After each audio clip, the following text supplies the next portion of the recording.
This week on It's Happening Out. This is Gay Science. In today's episode, gay uncles, the gunkle, an evolutionary safety mechanism to counter...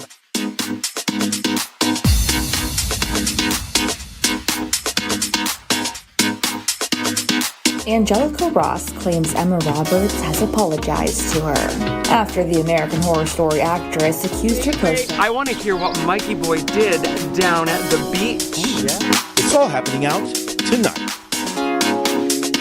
with your hosts, gay guru Al Ferguson, lesbian activist FayWhat, pansexual leather daddy Elimination, drag queen and comedian Auntie Maine, Latino muscle bear Jonathan Casañas, Gen Z political advocate Max Venning, Gen Z bear and actor Cameron Glass, leadership coach and leather sir Mark Pettitt, Indo-Caribbean artist TriniDaddy, Muslim American communications exec Cal Gajraj. It all starts right now, live on It's Happening Out. Well, good evening and welcome to It's Happening Out. This is the world's most popular live gay television talk show, and we're broadcasting live, and then we will be on demand on Roku, Apple TV, Android TV, Amazon Fire TV, and of course, YouTube, Twitch, and Facebook.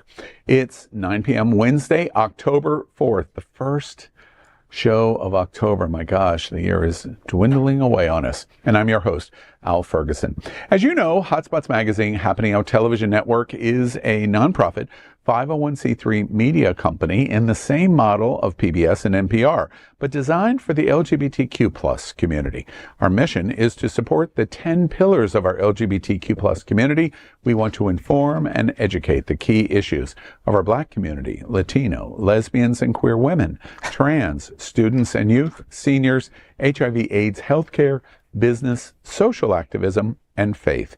Help us support our community. Okay, let's have some fun. Yeah. All right. Let's do it. Are going to go to TikTok. And as you know, TikTok has become the top source for viral content on the internet. You can find everything from recipes, hot guys, and vacation clips. And nothing says vacation like a cruise on Virgin Voyages. Virgin has been an iconic supporter of the LGBTQ plus community and your number one choice of an LGBTQ plus vacation experience. Value is the word at Virgin. A value they deliver with being an adult-only cruise, Wi-Fi included, 20 plus eateries included, tips included, and essential drinks included. That's their value. And their values are also self-evident. Virgin Voyages fights for equality and the right to be seen, heard, and included. So whether an LGBTQ plus cruise charter, Pride Month celebrations, or countless sponsorships of our charities and nonprofits, this is why Virgin Voyages is part of our best TikTok of the week. So here's how it works. Each week, we will show you our favorite TikTok video. Sometimes it's good. Sometimes it's not. Right. Sometimes Max give us the headache of the day. Exactly. So our TikTok of the week is called Gay Uncles Explained by This Is Gay Science. This is Gay Science. In today's episode, gay uncles, the gunkle, an evolutionary safety mechanism to counterbalance the high mortality rates of biological fathers, allowing young children to retain a next of kin protector if their dad is eaten by wolves, leaves in the middle of the night, went down on a ship, or went down trying to look at that ship that went down. There are 3 subspecies of gunkle. The dedicated gunkle is an emotionally and physically available homosexual that considers their nieces and nephews a blessing. You can often find them proudly showing a rather unremarkable video of a toddler they're related to another disinterested gay man. The dedicated gunkle accepts their shitty macaroni art as priceless and proudly hangs it on their fridge next to all their same-sex save-the-dates. The real talk gunkle treats their nieces and nephews like grown adults. Open source and unfiltered, they opt for fast tracking and real-world advice, letting them know that you can and should modify everything, how to best acquire concert tickets, and using a puppet show to reenact how the Taylor Swift and Scooter Braun drama went down. The big bad wolf steals her masters. For the disappearing gunkle, children are aliens. They find their mannerisms too confusing and unpredictable. Though they are usually out of the loop, they may sometimes appear to have a close relationship with their nieces and nephews because they exclusively use them for photo opportunities to attract the attention of the dedicated gunkle. Anybody got gunkles? I am a gunk. Me too. That is As you should be. That's what the beautiful thing about being a gay boy, that you get to be a gunkle and then you get to return the kid. You know, like hop them up on sugar and then go, hey, take them back. Or steal them. Like, and so I'm that dedicated one. So yes, I am the crazy uncle, and I have a shirt that says uncles are the best. But I'm also that person who stepped in when their dad disappeared.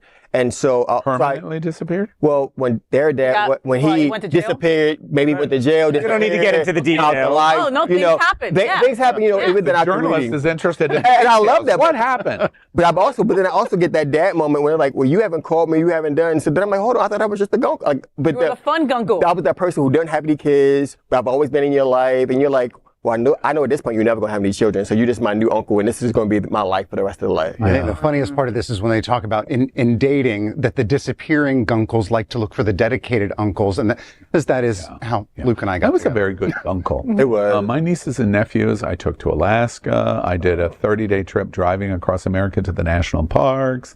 I brought them to Europe. That's funny because I've known you for like 4 years and I haven't met one of them. So it must mean that they wanted to get away from you. They ran away from you after being with you 30 days on the road. The great thing about gunkles is they grow up and you don't have to do that anymore. And no college or anything. We're And sometimes you're that gay uncle that nobody's allowed to speak about, that you're the gay one. So you all take on that. You collectively. Ostracized gunkle. But now I'm also the gay grandfather, so I've got 3 underneath them. Oh, so. God, don't even they know once you have any children that you always going to be that gunkle, dad, gunkle. One other thing about gay science.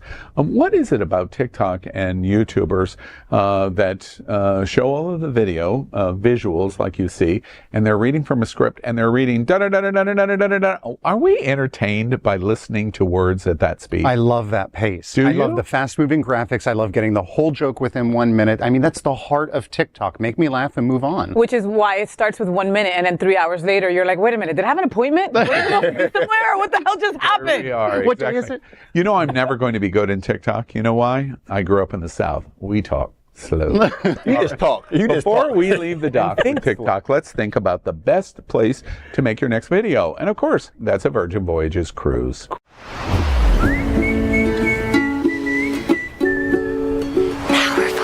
Come on, come on, come on, come on, come on, chameleon. You come and go, you come and go.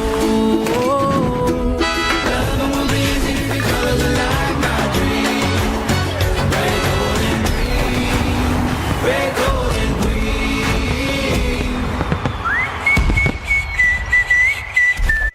Thank you, Virgin Voyages. And Faye and I are getting ready to go on a cruise. I watched that and go, wow. Can't wait, right? Counting down. Exactly. All right. Hey, we're we'll tell you all about that. In room 305. Oh, hey, let me room again. All right.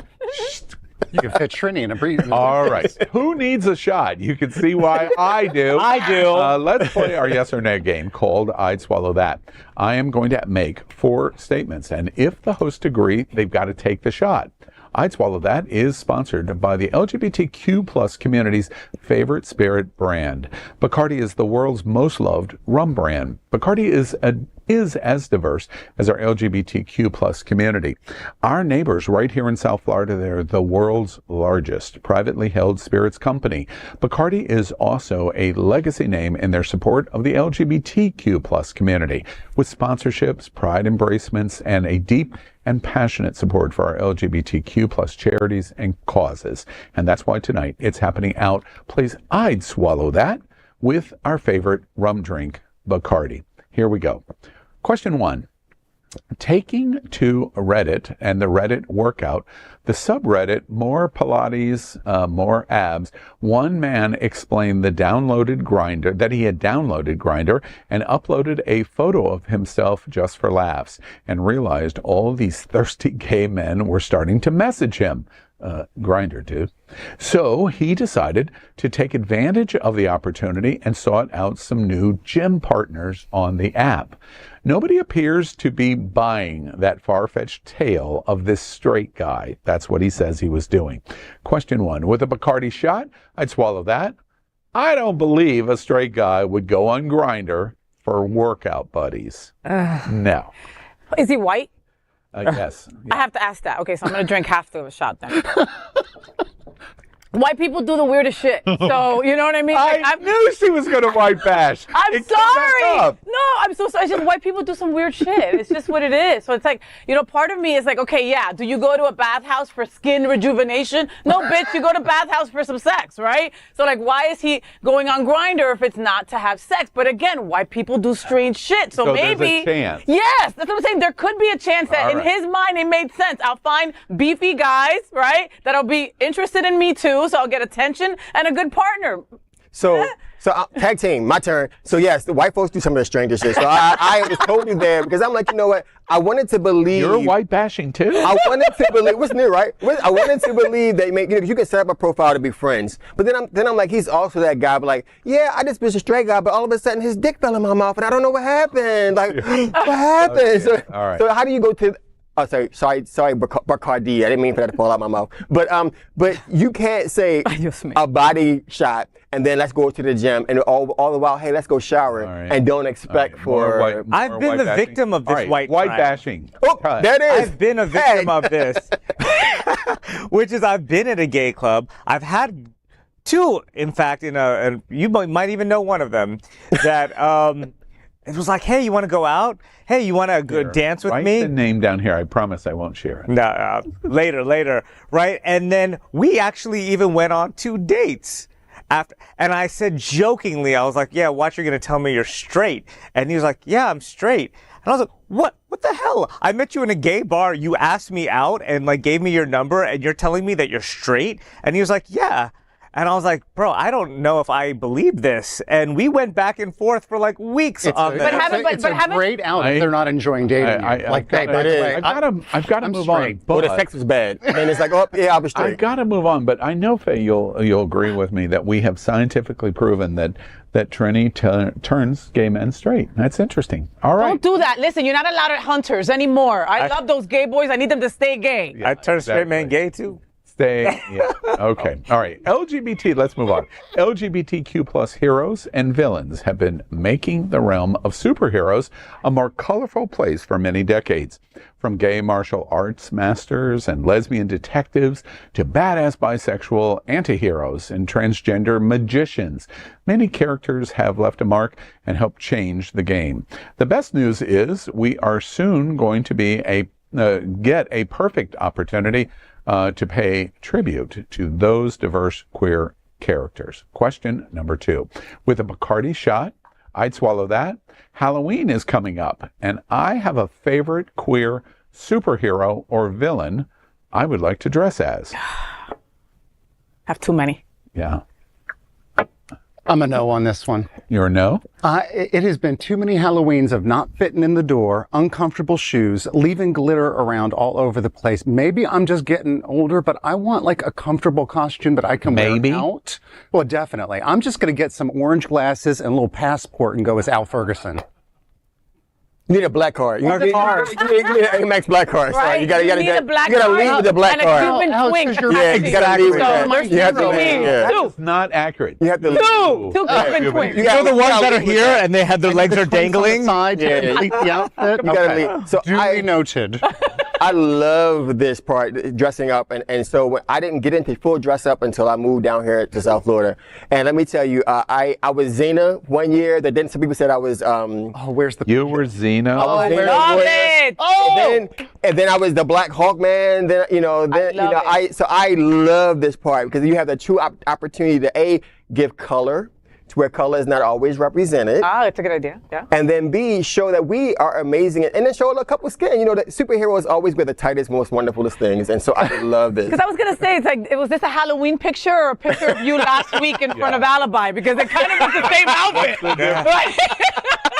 Well, I'm dressing up as Namor from Wakanda Forever. Oh, okay. And it was the only Hispanic I confused to be an Indian when I first saw him. So I was like, oh, I'm going to be that guy for Halloween. But he does look like that. He gives that representation. The wings, I got everything. I got the nose piercings. I've got all of this stuff. You got bikini shorts. Huh? No, actually, I did. And the other person that I dressed up as, and I wish I brought a picture because I'm unrecognizable to myself, was the future, we do a television show.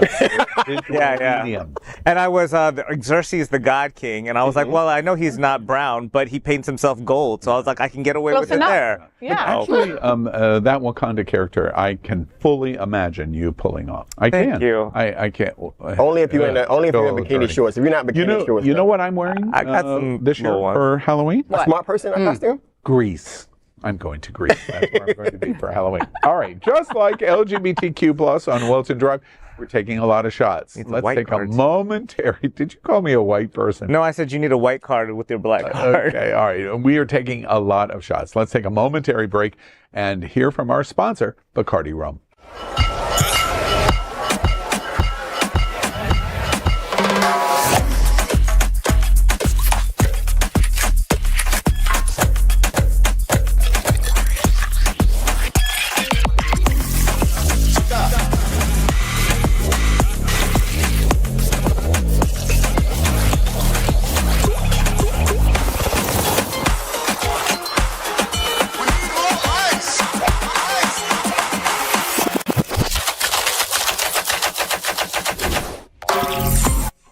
Well, welcome back. Thank you, Bacardi Rum.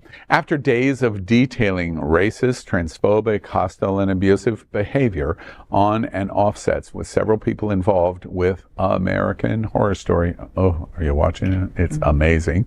Including director Ryan Murphy and co-worker Emma Roberts. Angelica Ross has announced that she is leaving Hollywood. Coming forward while knowing the impact of her decision on her career is a big move Angelica has made. Whatever she decides to do next, you can be sure she's going to do and be great at it. And John is like, okay, ladies, that's enough. Let's, get back to work. And she then looks at me and she goes, don't you mean lady? And she turns around like this and covers her mouth. Oof. Yeah, post-star Angelica Ross didn't hold back on a recent Instagram Live alleging that co-star Emma Roberts made a transphobic comment to her while on the set of American Horror Story 1984. I'm looking at her dead ass in the camera like, what the did you just say? I'm like, if I say something, it's gonna be me. That's the problem. Everything okay? Yeah, and Angelica also alleged that she wasn't the first person to have issues on set with Emma. There was someone who spoke up about what she was doing and they got repercussions from it. Not her, they did. Don't play me. You've been playing mind games with everybody on the set. I didn't speak to that the entire time after that. After the Instagram Live, Angelica reminded her fans what's important in this situation, tweeting, "Let me make something absolutely clear. I appreciate the support, but please do not joke about violence towards Emma. Joke about her being held accountable. Now that's funny." Now, since the Instagram Live, Angelica revealed Emma reached out to her privately to apologize, tweeting, "Thank you at Roberts Emma for calling and apologizing, recognizing your behavior was not that of an ally. I will leave the line open to follow up on your desire to do better and support social justice causes with your platform." Well, question 3, with a Bacardi shot, I'd swallow that. I don't blame Angelica Ross for leaving Hollywood after transphobic on-set behavior. Yeah, I'm not drinking. I'm not drinking. No. I'm not drinking. And look, and I know that you're surprised that I'm not drinking. And now here's the thing, okay? This is an education moment, Angelica Ross. This is an educational moment. This is a moment for you to educate this white woman into what she did wrong, right?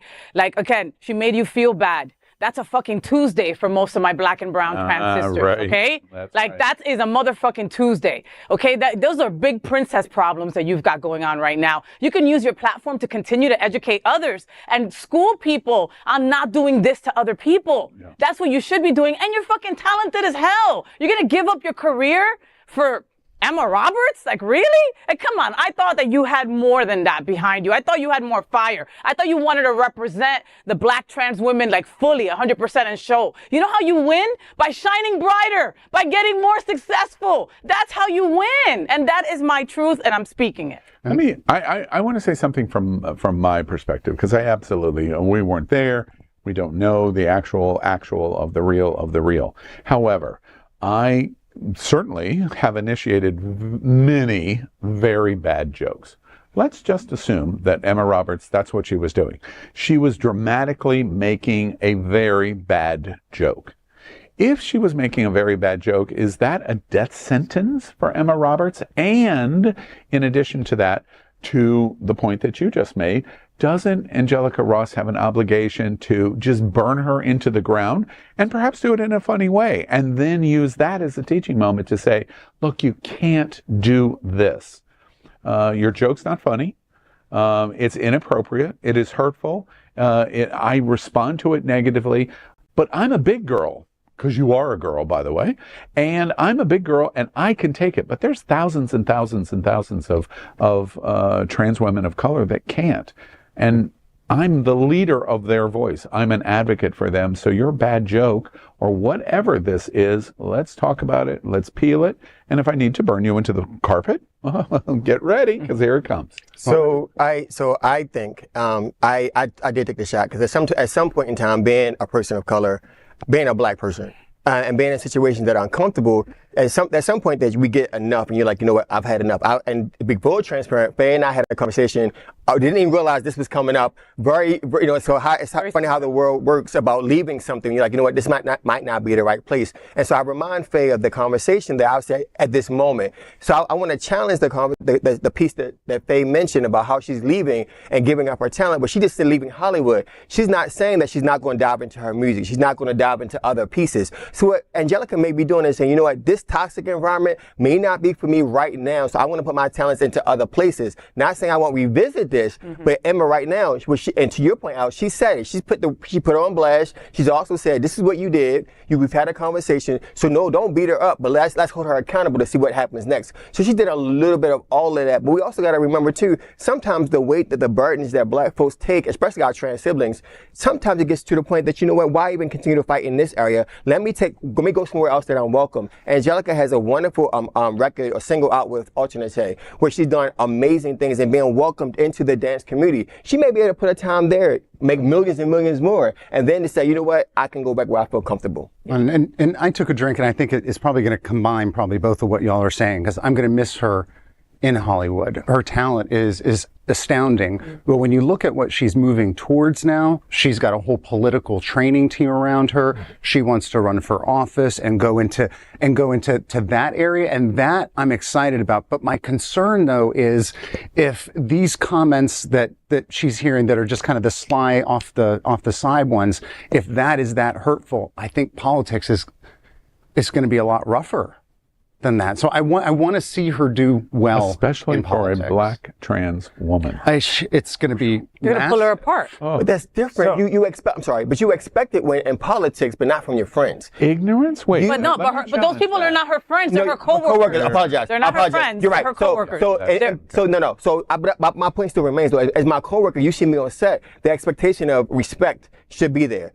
Again, being fully transparent, I shared the story of how I went to work every day in the 90s with a gentleman who every day he made me feel special. He would come over to me, how are they treating you today? He never asked my white counterparts how they were treating him. So every day I had to deal with this. And so I began to ask him, how are they supposed to treat me? I don't understand what that means.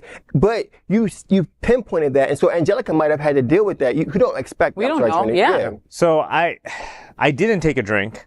And I'm a little bit of everybody here, but one thing I really want to be careful of is that in Hollywood, when we don't know either of these people personally, and we don't know what the story was, we don't know what Emma's side to the story is, and she hasn't spoken about it. And probably because if she even tried to defend herself in some way, she would just get dragged even more. So from her, Angelica's description of like, she just kind of put her hand like this, it indicates to me that it's probably a bad joke, that she wasn't actually doing that, but I don't know.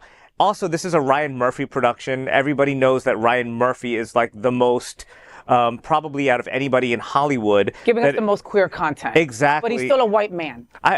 I understand that. She did more than just that. She said lady. So she said something in action. Right. But I'm just saying that my gut is that it's probably just like a bad joke that was taken, whatever. And instead of like maybe result, she and Angelica, I don't know if she spoke to her after that. She said in the video that I didn't speak to her for the rest of the time I was on the show, but I don't know if maybe there was like a little bit of a like, hey, this is what happened privately before it went public. Maybe that's a better idea. I don't know. Maybe she did do that. And when was the show? When was the show that she's talking about? This is like 1984, so it was, I think, 4 seasons ago. And now she wants to come. And I'm happy that I'll never shame anybody for saying this is not for me. Yeah. If she wants to not be in Hollywood, don't be in Hollywood. Do your mental health. I just say that I would be sad to not see her on television. And I hope that is just not the only reason or the main reason as to why she would leave Hollywood. Okay. All right, let's move on. Loki Season 2 is just a few days away. A new teaser trailer has just been released for the upcoming second season of the Disney Plus MCU show Loki, and it has us more excited than ever. There's even more delicious sipping content for those who love Loki and Agent Mobius. At the end of the trailer, Mobius hops on the front seat of a tandem bicycle and keeps the back seat for Loki. But Loki denies it. So much for the theory that Loki is a bottom. Just saying. This season is going to be a lot of fun. This is going to sound strange. I've been pulled through time. You just disappeared. I can't keep looking at it because it's horrible. It's up to us to save this place. You've got about an hour. You've got about 5 minutes. You better run! Loki! Come on! Absolutely not. Loki Season 2, streaming October 5th on Disney Plus. Question 4. With a Bacardi shot, I'd swallow that. I'm glad queer hero Loki is back for Season 2 this week. Anybody watching Loki? Did you watch Season 1? Anybody watch it? Nope. No, nothing. I power watched the entire season in 5 days. You do your research. Al, in what time are you able to receive 5 seasons? I can't even get a text from you sometimes, and you're watching 5 seasons of a show. That part. Wow. That should tell you something. Wait, but Loki's important to me. Exactly. And that's why I don't That's the get truth, mad. though. I get it. Well, that's the bad kind of joke that we were just talking about. But true, different from you. Wait, one of the things that I love about this is, first off, I hadn't watched when it broadcast on Disney. I didn't watch it. I've come back because the Season 2 is coming, and I wanted to get current in watching it. Let me tell you, it's probably the best single thing that Marvel has done. Loki, the television show, he's not this silly, one-dimensional Thor, Guardians of the Galaxy, quirky thing. Yeah, it's not that at all. There is so much depth to this. It's really an outstanding series. I highly recommend it to you. I also think that this thing about making everything queer is so interesting to me. He gets a single question by a character in the first season that says, in your time, girls, boys, ? This woman asked him the question. He goes, a little bit of both. That is the only reference of the entire first season, and all we need, we're off to the races. It's the greatest queer character ever in history. But we don't need more. No. But that's the thing, Al. We don't need more, okay? When it comes to us, when we meet somebody new, it's like, hi, my name is Faye, I'm Latina. It shouldn't be like, I'm gay. That's not one of the first things I tell anybody. So I love and respect that we know he's part of our community, and he has a normal, everyday relationship. Like, he has relationships just like we do. And straight people need to see that. Yeah. And what I'm going to add on to that, what they need to see is when you ask that question, I leave you guessing. You tell me who I am. I want you to believe. Watch my actions. Oh, he didn't leave you guessing. He told you a little bit. But that's what I'm saying. So if a woman comes to me and says, "Hey," and to guys and the girls, a little bit of both, they're now wondering, or what? Who? How? The interest becomes greater. They want to see more. They want to be more. And although I have not watched the series, I love how they're giving Loki the opportunity to be a character within himself. And that's why I jumped, because I love that part. So leave them guessing. Yeah, all right. What more? Well, and I'm going to love that observation even more when you start to watch the show. And one of the low-key joke that we hear about all the time. He did that. The one thing that I think is really funny to watch in season 2, for those that do want to watch this, I'm telling you, he is the most three-dimensional of any of the Marvel characters that I have seen. The story is very complex in terms of time travel and what's going on in the multiverse of all of the different universes. What's going to be interesting is he's falling in love with a woman in the storyline, and that's how they cliffhang the first season. So the question will be, in addition to pursuing the love interest of the woman, will he pursue anything else in a homosexual storyline? Now, I'm betting they won't. I bet there will be no development of the storyline at all. And if they don't, and they get through season 2, I'm going to be one of the first people to see, you queer-baited us on Loki. Because there's one sentence in the entire first season. That's it. That's it. Okay, here we are. Okay. That's I'd Swallow That. Next up, we are doing a segment we call Best Thing of the Week. And each week, Happening Out celebrates great things in our community. Best Thing of the Week is sponsored by Israel's national airline, El Al.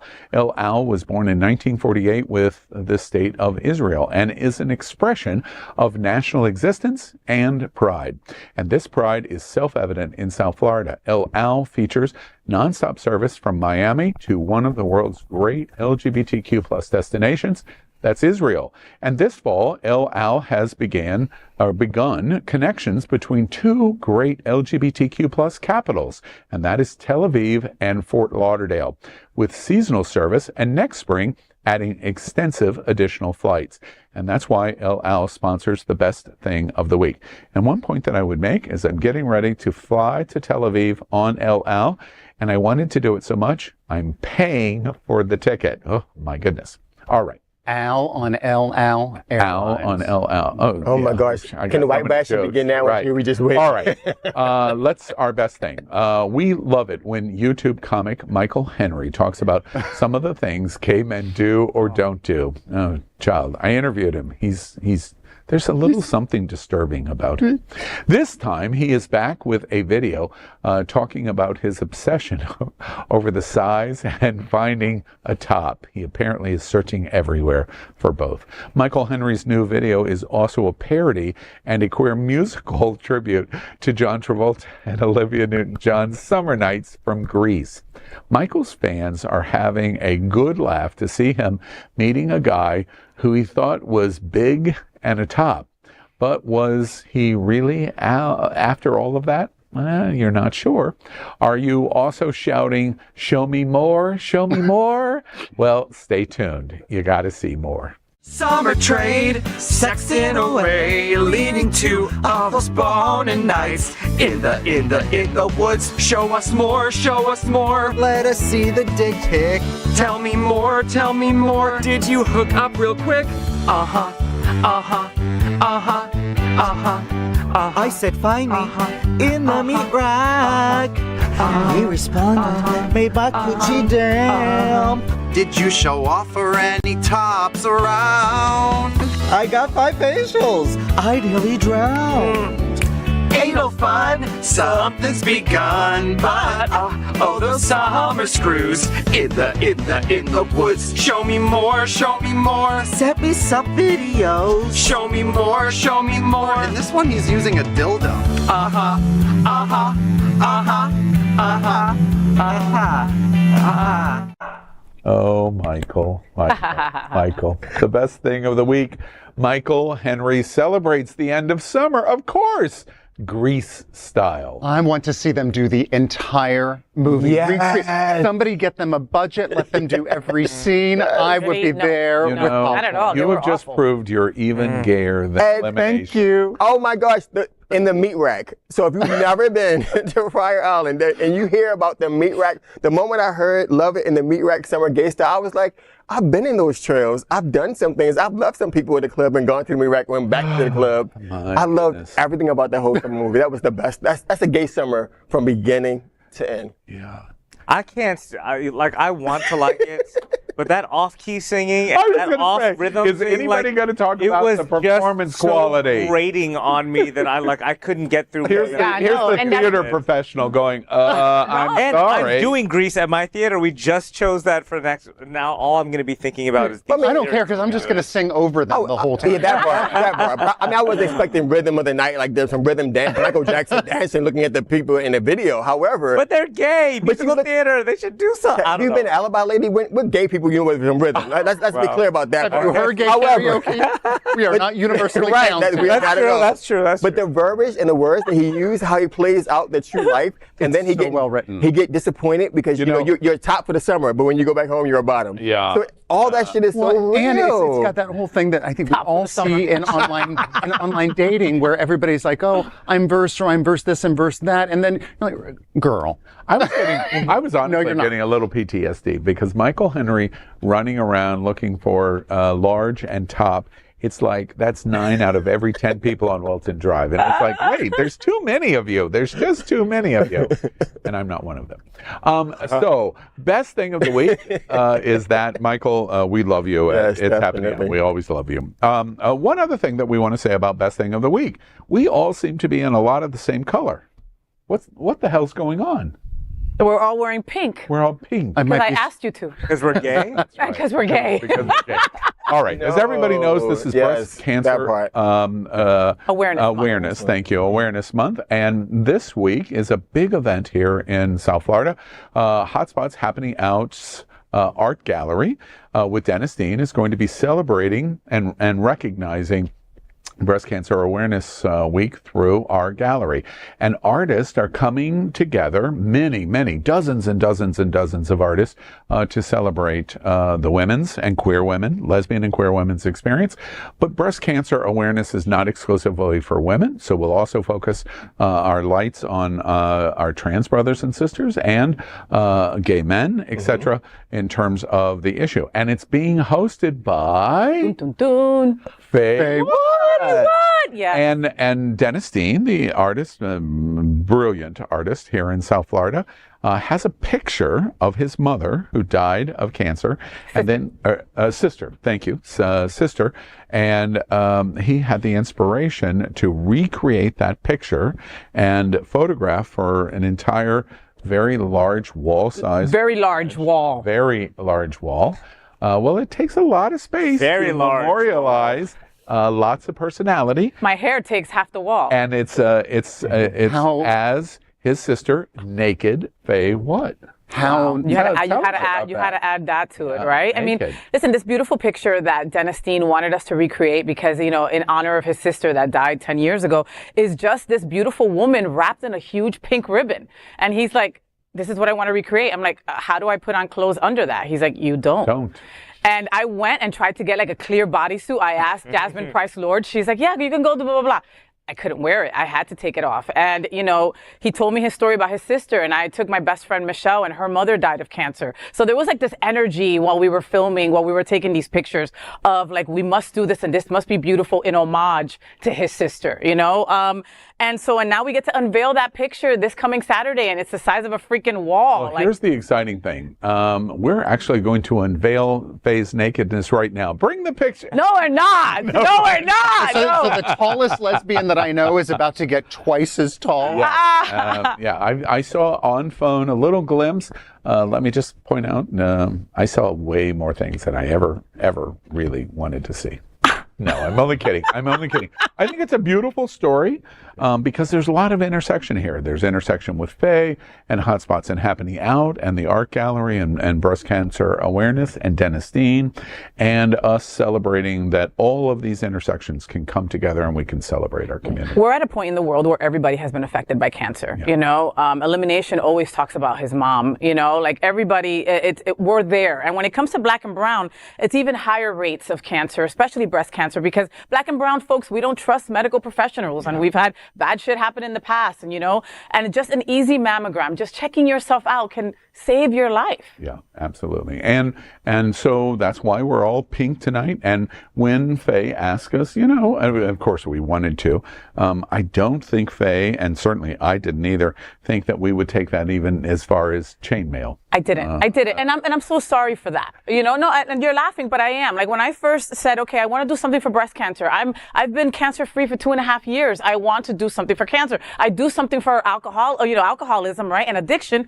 This is part of me too. And I said, maybe we can mention it on one of the shows. Maybe I'll talk about it on FayWhat. No, Hotspot's happening out. We're like, nope, we're going to do a big old showcase at a gallery. We're going to talk about it on every single show. Well, we're pink. We'll do anything that you want us to do. And that support and that love is one of the main reasons why I'm sitting here today. Yeah. So I say thank you. Including showing her naked in 6 feet. Ow! Okay. All right. Next. Each week at Happening Out, we ask our host about what is important to them this week. But there's a twist. We are going to ask them, but it's got to be in just 30 seconds, or you will hear this bell. And we call this segment What's on Your Mind, and it's sponsored by Jets Pizza. Jets is the LGBTQ plus pizza of choice. Wow, we got pizza this week. Faye, I want you to know, Faye looked real hard, before she opened it to make sure. Right? Last week she opened it and there was no pizza. There were cinnamon sticks, half eaten. Exactly. They were very delicious. Very delicious. What testimonial? So we ask, what's on our mind?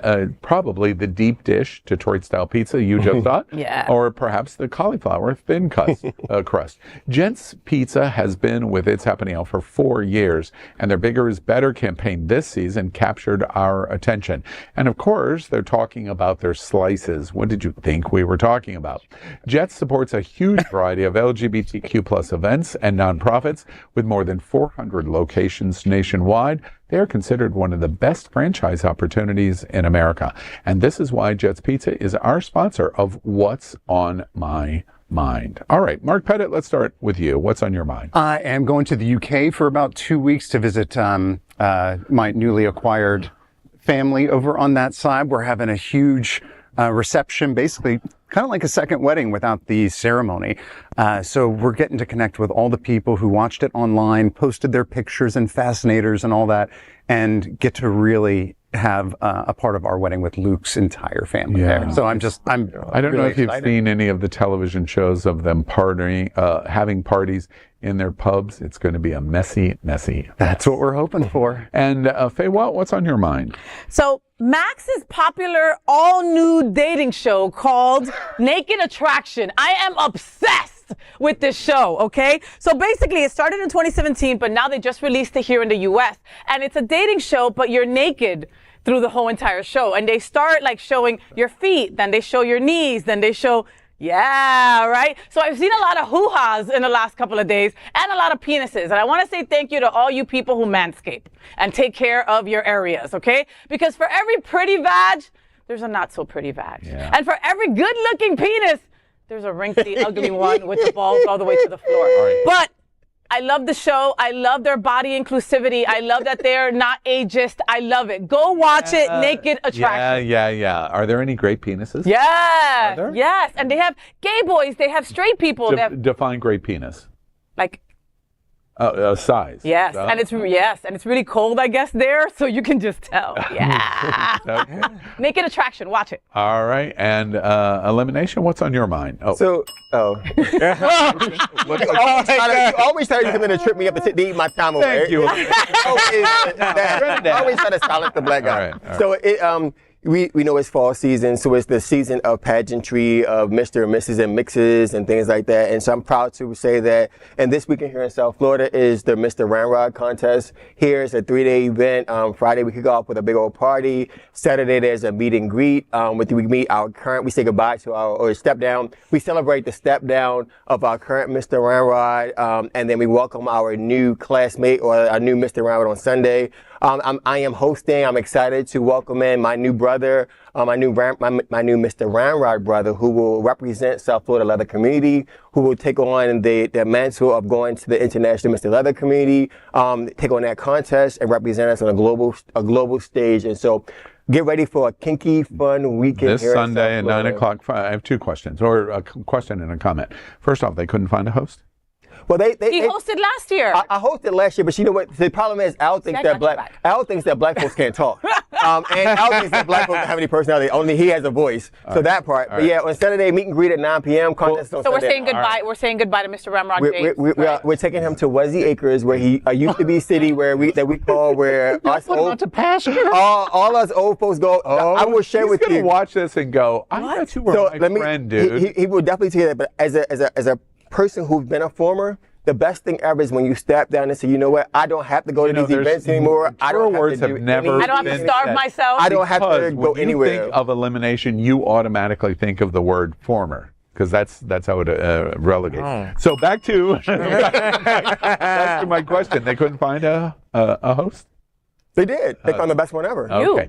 And the reason I asked that question is because John Hayden and I are coming to Mr. Ramrod on Sunday. Now, when we walk into Ramrod, we'll probably both burst into flames. Well, you will probably be the whitest thing there, and so we need to kind of flavor you up. All right, there we go. And Trini, you a tan or something. Right. I'm going to tell all of you all about it next week. Yes. We will do a complete review of the host of Mr. Ramrod, Pat. Ooh, another roast. Another roast. Yes. All right. Trini, what's on your mind? Well, I had eye surgery a few weeks ago, so I didn't have to wear contacts or glasses anymore. And is it working? Yeah, I didn't realize that it actually takes 2 months for you to be able to see. So I have been like this for like a little while.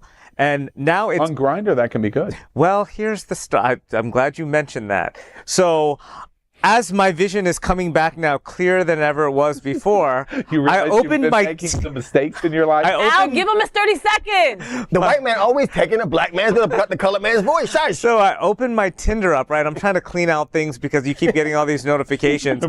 And I'm looking at them and I'm like, holy shit. I was like, I approve this. And so I'm like unmatching like as fast as I can. And so I just wanted to make a PSA to everybody, like get your eyes checked, because you may not be seeing things quite clearly. And if you haven't had your eyes checked in a while, be prepared that maybe people in your life aren't as pretty as they're that might be there. So just be ready for the shock, is what I'm saying. And this public service announcement has been brought to you by Grindr. All right. And also on our mind is the great Jets Pizza. Take a look around these streets. Do you really think we woke up one day and said, yeah, the world needs more pizza? Nah, just a better one. Better, like the world's best pizza, Jet's Detroit-style pizza. Hand-pressed and baked to the thickest, crispiest crunch. You're welcome. Now visit jetspizza.com and save. Click on hot deals for special offers in your area. Jets, better because it has to be. Well, our Hotspots magazine will celebrate 39 years this fall. It has been documenting the LGBTQ plus lifestyle and is the inspiration of our Hotspots Queer Entertainment this week. And it's sponsored by the Broward Center for the Performing Arts. In the LGBTQ plus community, we always make jokes about size matters. Well, when it comes to Broward Center, size does matter. The Broward Center is the destination of choice for the LGBTQ plus South Florida community for spectacular entertainment in a large variety of performance venues. Broward Center ranks among the top 10 most visited theaters in the world, presenting more than 700 performances a year to more than 700,000 patrons. And Broward Center supports one of the world's largest gay communities of Fort Lauderdale, Broward County, and really all of South Florida. They support that LGBTQ plus community and our nonprofits unlike any other theater in South Florida. And we're very excited to tell you about the upcoming shows. And did you know that surveys show that the LGBTQ plus community participates in live theater performances 2.5 times more often than our straight counterparts? And that is why they are the sponsor of Hotspot's Queer Entertainment this week. Here we go. In contemporary society, it can be hard to divorce the very idea of family from the patriarch.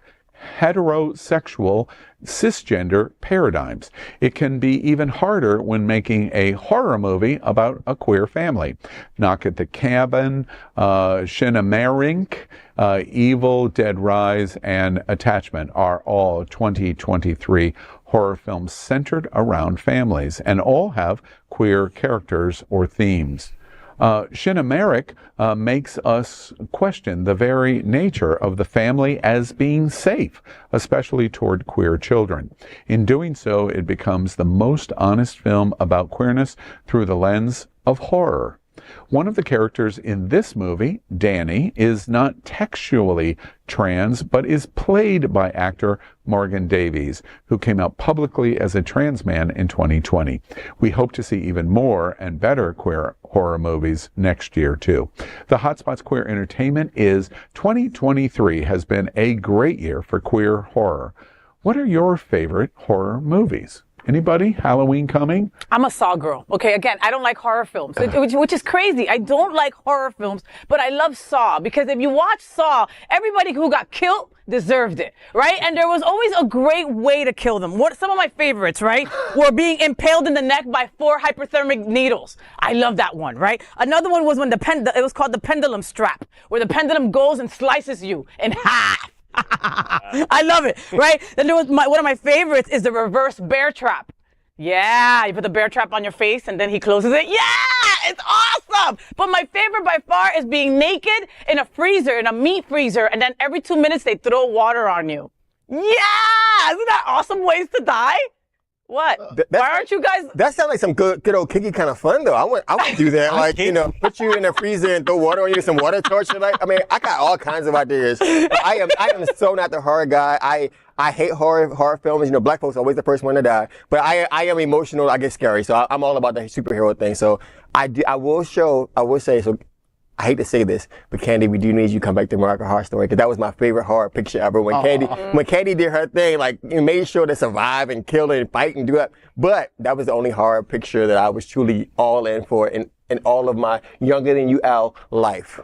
I like that. The Knock at the Cabin I thought was very good, but well done. I'm with Elimination. I'm not good at scary movies. That movie, Hard Candy, where a girl was molested and she gets the guy who molested her in a room to herself and starts torturing his genitalia. Oh, I love that. I want to see that. I passed out. Yeah. I can't see that. I literally passed out trying to turn it off. I'm a huge... it has to be light horror. Yeah, absolutely. It's got to be horror buff. Yes. Since I was 3 years old, I mean, like a throat slash was a warm hug for me. My mother thought I was something was going to be wrong with me, but I'm like a very sweet. I love puppies. Like, I don't kill them.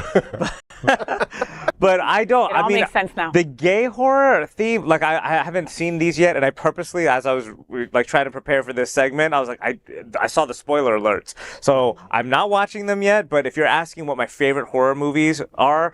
That's what the segment is. Yes, the number one horror movie is The Exorcist, the original Exorcist. And I don't know if any of you have seen the previews for the new Exorcist that's coming out this month with Ellen Burstyn, who was the mother in the original Exorcist. Reagan's mom is making an appearance in there as a main character, and like. I think she's such a fantastic actress that I cannot wait to see it and how she kind of reprises the role. It's the first time I think that they've reprised an original character. We always joke that Halloween is gay Christmas, and there's a reason why that joke completely sticks. AMC is doing Fright Fest. They're showing in the month of 31 days of Halloween, they're showing 310 horror films in 31 days. Theaters are getting creative. And all kinds of Freeform, which is a Disney-owned product, has a complete universal embracement. Your point, over the weekend, I watched The Exorcist, hadn't seen it in a long, long time. I was 13 years old when The Exorcist came out in 1973. Can figure out the math. And when I went to The Exorcist and saw it, and when I was 13 years old, about Reagan, I knew that my sister was Reagan. And I have PTSD even to this day because I went home that night and My sister did not see the movie, and my sister was in a different movie, or in a different bedroom, but I knew she was sitting in that room, and the moonlight was catching her just right here, and her demonic eyes were looking out the window, and that I needed to go in and throw holy water on her, because I knew. That's what I think about Faye. Yeah. Table rising shit. That's funny, Trini, that was true. And so, to your point, I'll tell you first, because I have tickets tomorrow to see the new extra. Yes! Can't wait. All right, and speaking of Hotspot Square Entertainment, here's a quick glimpse of the venues that are part of the Broward Center. The Broward Center for the Performing Arts, Parker Playhouse, Aventura Arts and Cultural Center, Rose and Alfred Miniachi Performing Arts Center. 4 venues that together bring a wealth of excitement to our community through the performing arts. The Broward Center for the Performing Arts is the center for world-class live entertainment, arts education, special events, dining, and more. Well, thank you, Broward Center. Next, we are proud of our special partnership with Sunshine Cathedral, the world's largest square church here in Fort Lauderdale. Supporting that partnership, we are broadcasting from our permanent set here at the Sunshine Cathedral at the Happening Out Television Studios. We broadcast Sunshine Cathedral's Sunday International Service at 10:30 a.m. every week.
Well, next, let's discuss It's Happening Out's Hot Topic this week. It is sponsored by the American retail chain Hot Topic. With nearly 700 locations specializing in counterculture-related clothing and accessories representing many varied interests of the LGBTQ+ community, including music, movies, graphic artists, gaming, and more, Hot Topic features one of the largest collections of Pride merchandise that celebrate all aspects of the LGBTQ+ community. Hot Topic is a major supporter of the diversity of our community and supports many events, festivals, and nonprofit LGBTQ+ organizations. And that is why they're the sponsor of It's Happening Out's Hot Topic. Here we go. As we grow up, we are taught the values of our society. In our homophobic, heterosexist, discriminatory culture, we may learn negative ideas about homosexuality and same-sex attraction. Like everyone else, LGBTQ+ people may be socialized into thinking that being non-heterosexual is somehow bad or mad or immoral. This can lead to feelings of self-disgust and self-hatred. These feelings can lead to an internalized homophobia. Internalized homophobia manifests itself in various and varying ways, including heterophobia, separating sex and love, or fear of intimacy, trying to fit into societal norms, or being attracted to the unavailable people around us. Research into the needs of young LGBTQ+ people has talked extensively on the impact that internalized homophobia can have on the mental makeup and health of our youth. This week's hot topic is, does the obsession with masculine gay men and bottom shaming stem from internalized homophobia? What do we think? Pretty deep question. I think, well, actually, the Grease video, believe it or not, I think does kind of tie into this really well, where we talk a lot about bottom shaming, but I mean, to me, where I really see it is when people are not honest about their preference. So they'll say that they're verse because of this internalized homophobia. They want to, look more masculine, but then when you really get to meet them, that's not who they are. And so I think that there is some dishonesty shaming going on, but in the circles that I run in, being a bottom is a thing of pride. It's that bravo, you were filling a very important Do you think role. that that's common in our community? No. I think that might be not initially. Not initially. No, but I'm saying, like, maybe the more they get to know you, then they're like, okay, yeah, he's a power bottom. Yeah. But like, we make fun of it all the time, and it's really not fair. It really isn't. And that's why people say I'm a verse, or they lie about it. Like you said, there's a lot of fibbing, and then once you get to bed, there's no lying anymore, honey. Yeah. You're going to be known for the truth there. So, I mean, I don't, people look down on being a bottom, and all the bottoms that I know freaking lead everything. Okay, like they're the ones who say when, how, and for how long. So, and that's the truth, and that's the power. And so, yes, though Mark and I may fall in somewhat similar kinky circles, and yes, so when you love someone who's authentically themselves, but in the real world, there is a shame that comes when someone says I'm a bottom, because they look as less than, they look as submissive, they look as weaker than. Yeah. And it's the heterosexual normative that says that when you are taking something or you're receiving something, you're feminine, you're of a womanish woman type. But the crazy thing about that is, what I know for the best and most amazing bottoms are muscular, very much the man, very much owns who they are, and very much settled in who they are as a person, as a human. And when you take back that ownership, and you're right, Faye, nothing happens without the bottom. You cannot have sex, but the bottom says tonight's the night. You cannot go on. The bottom can say, you know what, enough is enough and I'm done. And that's what we need to change the narrative about who really has the power. Yeah. It's not the dominant. It's not the person who's running the scene. It's that submissive. It's that bottom. Because anytime they say no, everything stops. Yeah, and it sucks that it's a comparison directly to a woman. You know what I mean? Because like you said, right, the woman was the one receiving. Oh, God forbid you're like a woman. You know what I mean? So it's like, it's like this all this shaming going on, and that pushes people to go and lie about what they like and what they don't like. Isn't it interesting how much of this stuff, from sexuality, from trans to this topic, it really all just boils down to our conceptions of gender. Period. These are just and the roles and the roles. Right. So I mean, when I think about the most liberal, understanding people within the gay community, my observation is they are all still guilty of the same thing. Of the moment a top, if somebody asks them if they're a bottom or makes a joke, how fast those words fly out of their mouth. I'm not a bottom. I'm a top.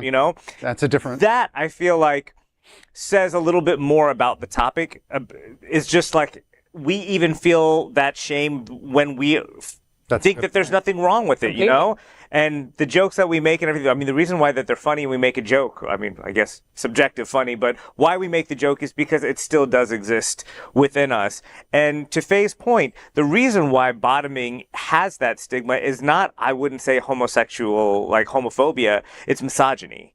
It's about taking the female role, because anything that is female is bad for a male to want to be like a female. And it stems from ancient Greece when they talk about this kind of it wasn't a problem for the top to be they didn't have any stigma against them. It's only if they were the bottom. So it's because they're playing a woman's role. Can I take an unofficial sample? How many bottoms at the table? Would you agree that in let's focus on gay men in a narrow definition of gay men? That's my life. Well, no, she's going to be able to contribute to it also. Of gay men, 9 out of 10 in total honesty and transparency would identify as a bottom. Do you agree with that or disagree with that?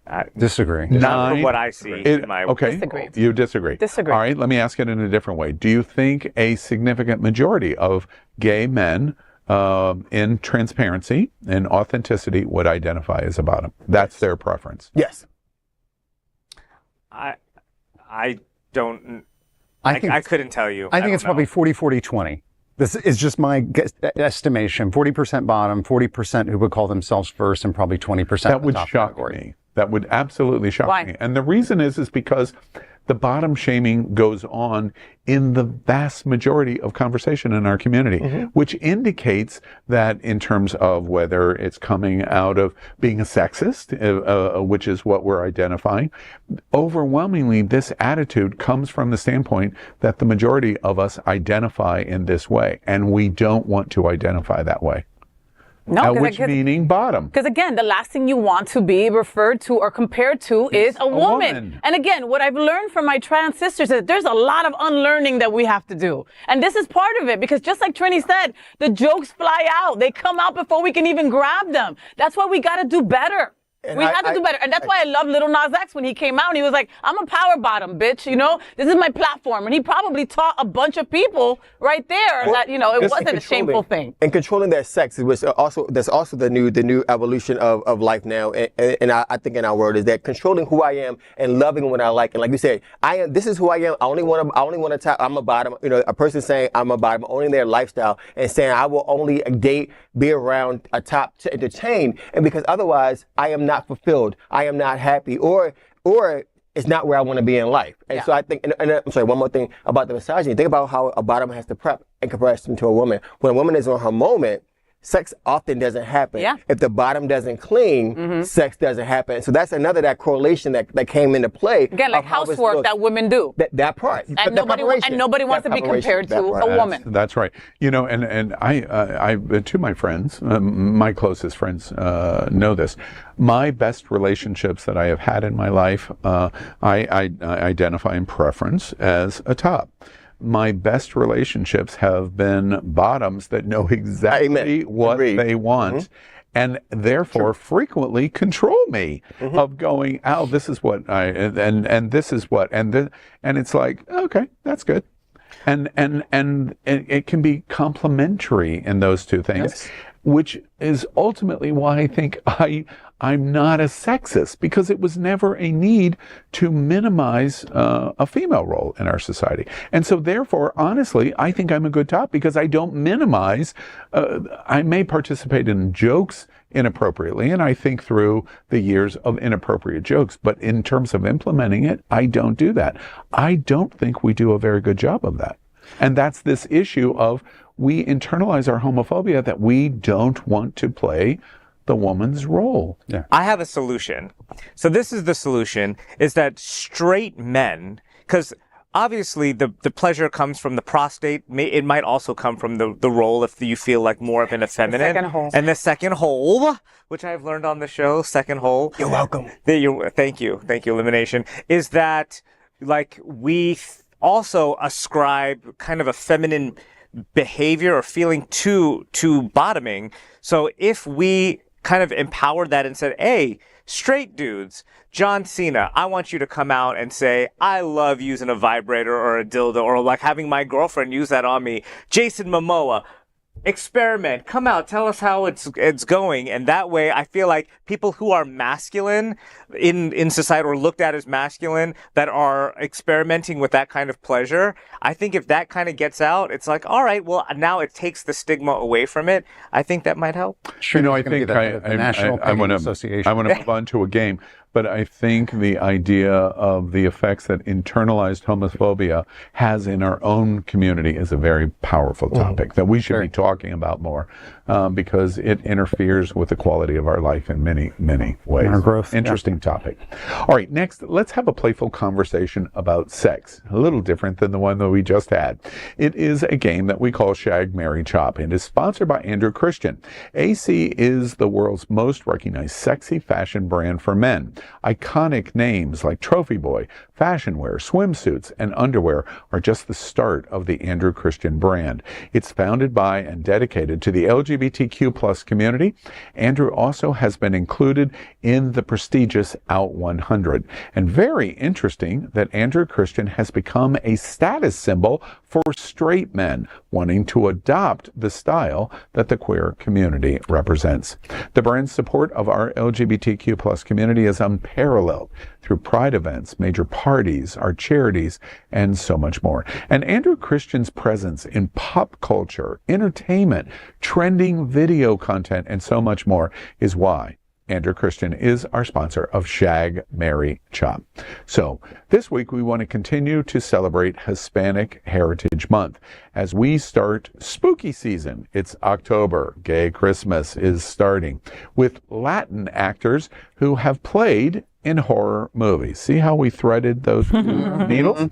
Okay, here we go. Jennifer Lopez, who appeared in Anaconda, I loved that movie, and The Cell.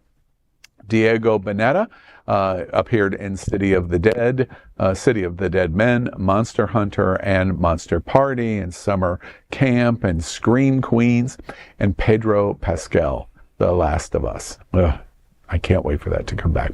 Let's play Shag, Marry, Chop. Mark Pettitt, let's start with you. Who are you shagging?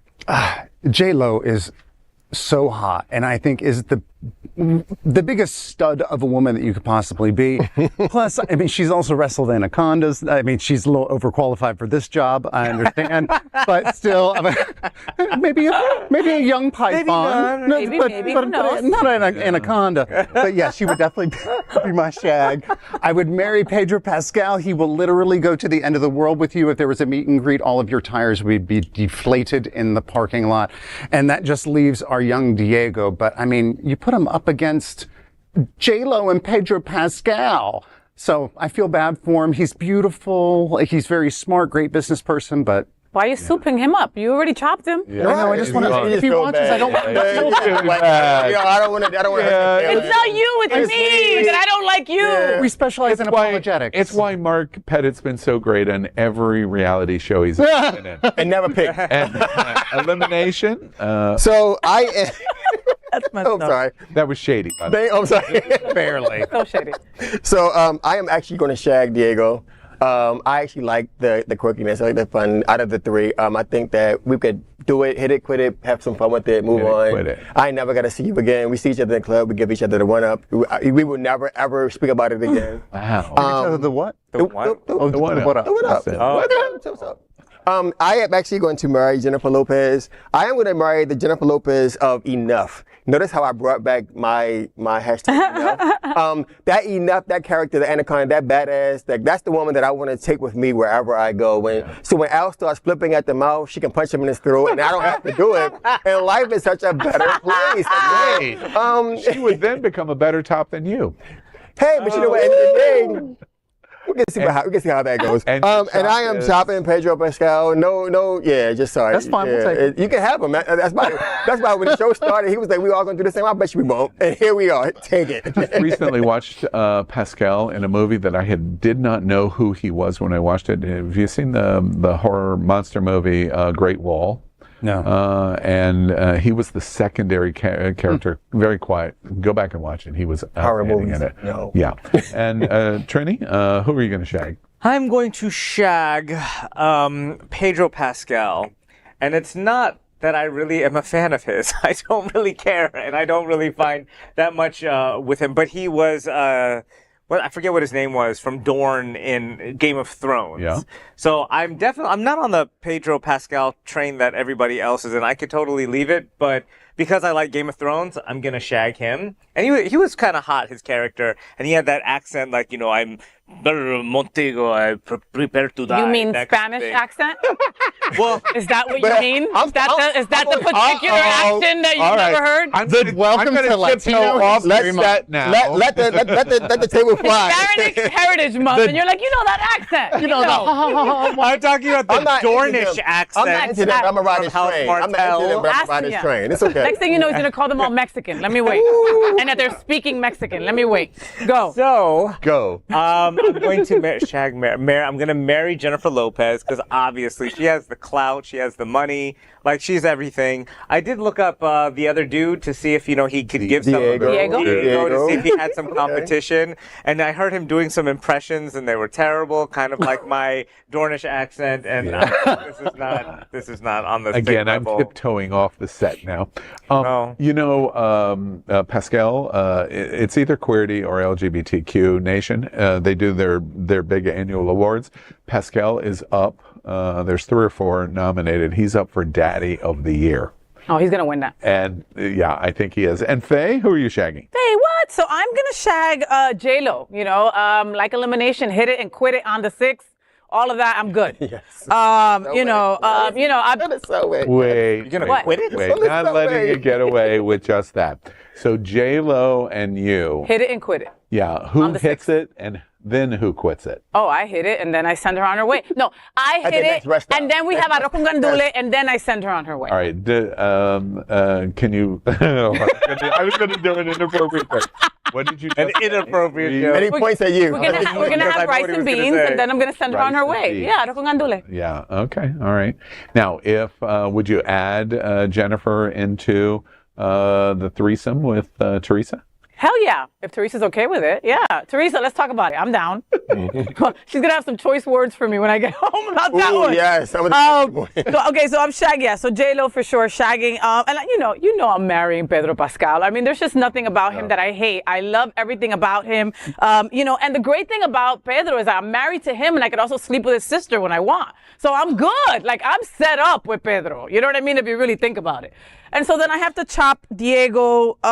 He's way too short, and his mustache really fucks with me. So I had to get rid of him. Diego, you seemed nice. But speaking of Pascal, are you reading the internet rumors that one of the 2 major characters dies in the new season? No. One of them is going to die. I don't want to know. Yeah. Boo. So get rid of Ramsey. Get rid of Bella. Get rid of Bella.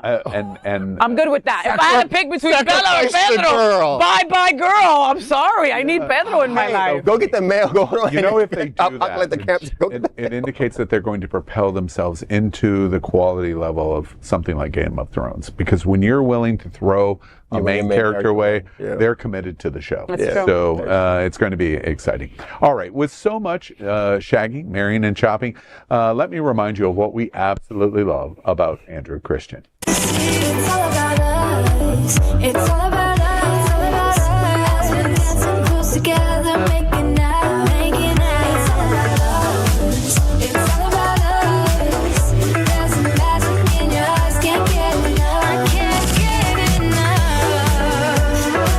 It's all about us. It's all about us. It's all about us.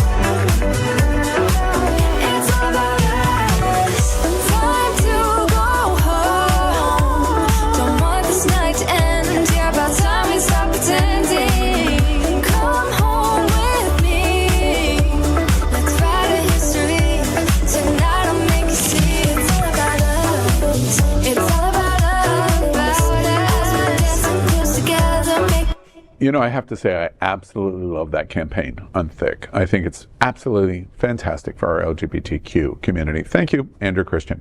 Well, that's it. Another week with It's Happening Out. You sat right here at the LGBTQ kitchen table as we kikied on many of the things that we think are important to our community. We invite you to follow our 501c3 nonprofit experiment. Is our LGBTQ plus community important to you? Our mission means that we deeply believe it is. And thank you for joining us and taking a little time to have some fun with us. I'm Al Ferguson. And remember, if it's important to you, it's happening out. Until bye. Good night.